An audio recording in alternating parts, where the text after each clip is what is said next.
Okay, Scott Adams, the creator of Dilbert, has passed away, and I am watching pretty much what is his virtual wake. And I have actually gone backwards in the video a bit, and we're going to listen to what this guy has to say about the ice tragedy that happened in Minnesota with Renee Good and the ICE officer. And let's hear what he has to say. I said, sure, I'll talk about the billionaire tax. And he said, okay, you're going to be on with this left-wing panelist. I said, no problem. I got there, and the first thing that they showed us in the show, and you can go and watch the video, it's in my feed on X, at Joel Pollak. The first thing they show us is a video of a woman being arrested by ICE in Minneapolis. And I had no idea we were going to talk about that, none whatsoever. And I was a bit thrown off by it because I knew we were going to talk about Scott. I knew we were going to talk about the billionaire tax. I didn't know we were going to talk about this video. And Alex played the video, and the left-wing guest responded and condemned it, talked about what a terrible country we are, where this kind of thing can happen. And all I could hear in my mind was Scott saying, you can't trust video. Videos lie. Yeah. You don't know the context. You don't know the full video. And so that's how I answered. Alex came to me and he said, well, what do you think of this video?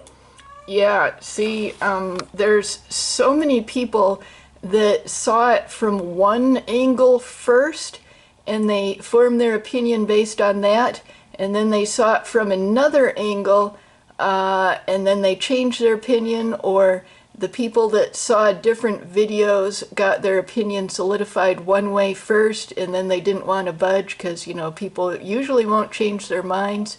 And then if you look at all the videos, it really looks like the kind of thing that has to be analyzed by crime scene video experts in order to figure it all out. And yet people are really sure they've divided up into two different camps, and each camp is really, really sure of what's going on, and that their way is right, and you know that the other guys are wrong. But this guy is talking about Scott Adams' perspective and what Scott Adams was teaching people, and I'll let him talk a bit more.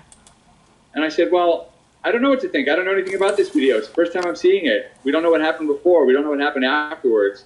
And I almost wanted to go all the way and say, Scott Adams told us you can't trust video. But I didn't want to go that far because I thought that if people hadn't heard that before, it would be upsetting, especially if what happened in the video really turned out to be bad, that this was an innocent person who was being pulled out of her car.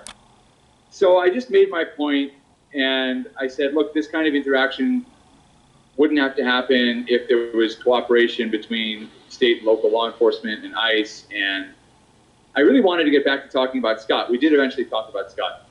Well, overnight, the New York Post, which is my employer through the California Post, this guy came out with a story. They actually covered this video independently. I didn't say anything about it. They just worked on the story. And it turned out this woman had driven her car to block the street so that ICE vehicles couldn't get through. So they weren't just picking on some random person. And whatever you think of ICE and immigration policy or whatever, yeah, it's not important to the Renee story. Good What's important might is that be a Darwin Award. She might be a Darwin Award. And in fact, maybe it makes ICE look better because this time nobody was shot. But it was just so incredible to me that I had sat there feeling uncomfortable about this video, thinking of Scott warning me in the back of my mind, videos lie, you don't know until you see the whole thing. And sure enough, the story was completely different. I mean, we were asked basically to condemn ICE on set. If you watch the video, you'll see that was the way things were supposed to happen. And yeah, I just said, I don't know anything about this video. They were basically told to say Scott. one way, I just think these little lessons, and they just wanted to think about it more. And not just they just wanted to think about it more is all they wanted. I didn't know if I was going to exercise, but I thought, you know, I'm going to exercise the way I used to. Scott would have said, just get out there, even if just a few minutes. And I think these little lessons that we interact with as we go about our daily lives, where we would remember things and maybe discover new things we hadn't seen before, new videos, new writing, or old writing that we hadn't read. anyway, we're just continuing to think about Scott, and I don't think I ever showed him a live video from the beach. I did once in a while send him a picture from the beach, but this was always a beautiful place to come and hear what Scott had to say. So anyway, just want to send my greetings to everyone out there, to Shelley and Josh and Marcella and everybody else who's participating in keeping this going. Thank you so much, Joel. That was like such a perfect example, like of something Scott has taught us that you just implemented in real time and gave us a story of how well that worked out for you, because the opposite would have been like, oh, I'm on CNN and I have to give an answer because I'm on camera right now. Let me quick form an opinion. And then, like you said, you don't even really know what the whole story is. So thank you, because that was such a good way to show us, like, take a beat. Like, just take a beat. We don't know what it was. Like, I don't have the context. I don't know what happened before or after. So thanks for putting Scott's words into action and showing us what that looked like. Sorry, Owen, you know me, I'm a hijacker. Yeah. So yeah, this woman is talking about how, on CNN and in the media and, to a larger extent on the internet in general and even in real life, people are pressured to make decisions around issues like this. They're pressured to do it quickly.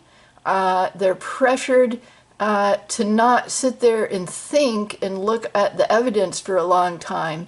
And they're also pressured to do it according to who is the predetermined good guy and bad guy, according to whatever political group that they're a member of. So there's a lot of pressure to do this stuff instead of the thinking. And it's like, why can't we think about it for a while? Why can't we wait for more experts with training to weigh in? Why are we expected to, talk about this as if it's already completely figured out, right away after it happened? And it's been a little bit now, but people were pressured to do this right when it happened. And so I think this is an important thing that these people are talking about during the virtual wake of Scott Adams, and I just wanted to show you that. The live stream's still going. Let's skip to the live part of it, and I'll maybe watch a few seconds and then we'll end this video. Oh, is it already over? I guess it's already over. Oh wow, it finished. Okay, well that is the end of the video.